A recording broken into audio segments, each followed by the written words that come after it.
Hello friends, welcome back to my channel.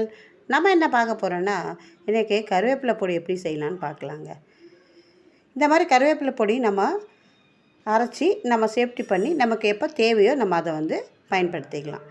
அதுக்கு முதல்ல நம்ம செய்ய வேண்டியது கருவேப்பிலைங்க. இந்த கருவேப்பிலையை நல்லா ஒரு 3 நாள் நெல்லையே நம்ம காய வச்சிடணும்.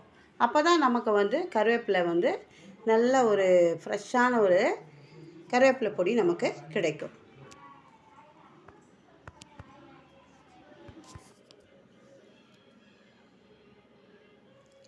இப்போ வாங்க நம்ம கருவேப்பிலை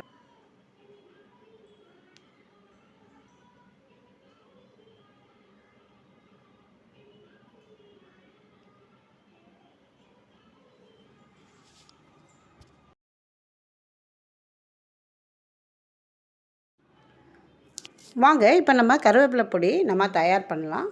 ஒரு மிக்ஸி எடுத்து வச்சுப்போம். ஒரு மிக்ஸி ஜாரில் நம்ம இந்த கருவேப்பிலையை எடுத்து போட்டுக்கலாம்.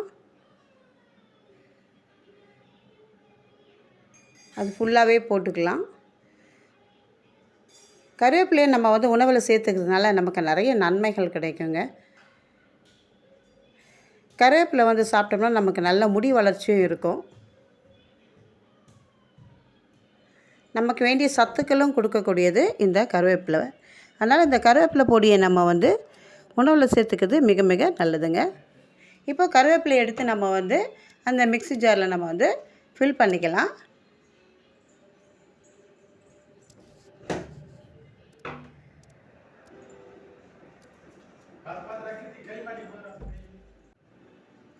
இப்போ மிக்ஸி ஜாரில் நம்ம போட்டுட்டு அதை கவர் பண்ணிடலாம்.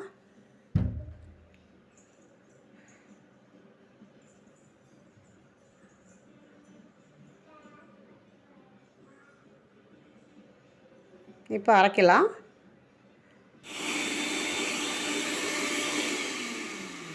பாருங்கள், நல்லா அரைச்சிட்டோம்னா நமக்கு நல்லா தூள் கருவேப்பிலை பொடி கிடைச்சிடும்.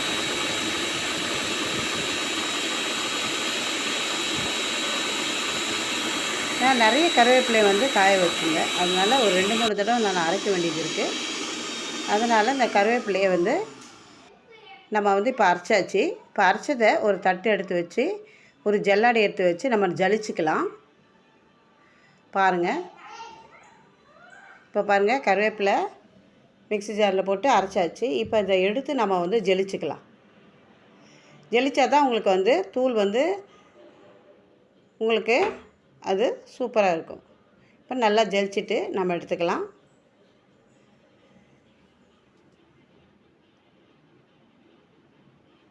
அப்போ தான் நீங்கள் கருவேப்பிலை சாதம் செய்யும்போது அந்த பொடி போடும்போது நல்லாயிருக்கும், மணமாக நல்லாயிருக்கும் பார்க்கவே.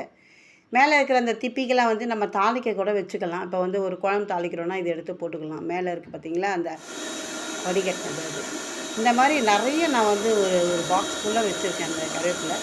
அது 2-3 தடவை இந்த மாதிரி போட்டு நான் அரைச்சி தனியாக எடுத்து வச்சுக்கிறேன்.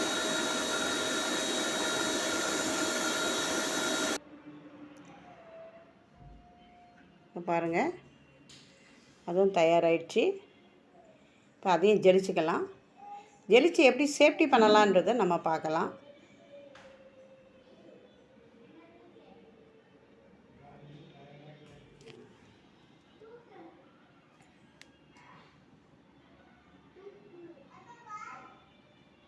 நீங்களும் அதே போல் வீட்டில் ட்ரை பண்ணி பாருங்கள். இப்போ ஜலிச்சாச்சு. இப்போ ஜலிச்ச இந்த மருதாணி பொடியை சாரிங்க அடிக்கடி இந்த பொடி நான் தயாரிக்கிறதுனால அந்த தயாரிக்கிற அந்த பொடி எல்லாம் கொஞ்சம் கன்ஃபியூஷன் ஆகிடுது. இப்போ அந்த கருவேப்பிலை பொடியை மருதாணி பொடின்னு சொல்லிட்டேன். Very very sorry. இது கருவேப்பிலை பொடி. இப்போ இந்த கருவேப்பிலை பொடியை நம்ம ஒரு கவரில் போட்டு சேஃப்டி பண்ணி வச்சுக்கணுன்னா நமக்கு எப்போ தேவையோ நம்ம இந்த மாதிரி நம்ம யூஸ் பண்ணிக்கலாம். இதை பேக்கெட்டு எங்கள் லோக்கல்லையே நான் ஒரு 20 கிராம்ஸ் உங்களுக்கு ஒரு 10 ரூபான்னு கொடுக்குறேன். யாருக்கு தேவையோ அவங்களுக்கு நான் கொடுத்துருவேன். இந்த மாதிரி தான் நான் வீட்லேயே விற்றுருவேன். வெளியில் எங்கேயும் கொடுக்குறதில்ல. அதனால் இது எடை போட்டு ஒரு 20 கிராம்ஸு 10 ருபீஸ்ன்னு அவங்க எல்லாருக்குமே நான் கொடுத்துட்றேன். அவங்களும் சந்தோஷமாக வாங்கிட்டு போகிறாங்க. ஏன்னா கருவேப்பிலை பொடி சாப்பாடு செய்யணுன்றவங்கெல்லாம் இதை ஒரு பேக்கெட் இந்த மாதிரி வாங்கிட்டு போயிடுவாங்க ஒரு 10 ருபீஸ் கொடுத்து. ஆனால் ஆக்சுவலாக இது 20 ருபீஸு. இருந்தாலும் நான் ஒரு 10 ருபீஸ் தான் நான் தரேன்.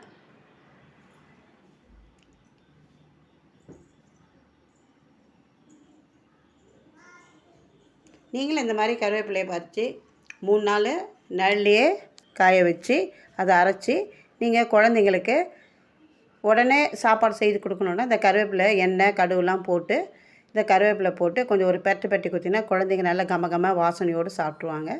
தேங்க்ஸ் ஃபார் வாட்சிங். அம்மா